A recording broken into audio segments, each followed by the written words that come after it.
Assalamu alaikum. The solution of equations x minus y equal to 2 and x plus y equal to 4 is option A 3 and 1, option B 4 and 3, option C 5 and 1, option D minus 1 and minus 3.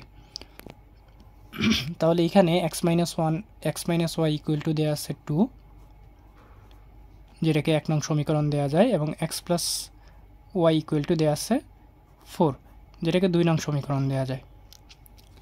এখন এখানে 1 ও 2 সমীকরণ যদি plus করে দেয়া হয় তাহলে এখানে চলে আসে x minus y plus x plus y equal to 2 plus 4।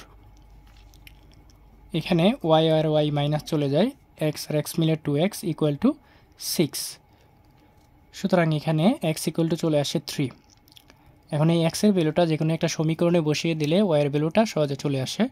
তাহলে x এর ভ্যালুটা যদি 2 নং সমীকরণে বসানো হয়, x এর ভ্যালুটা 2 নং সমীকরণে বসানো হলে এখানে চলে আসে 3 plus y equal to 4।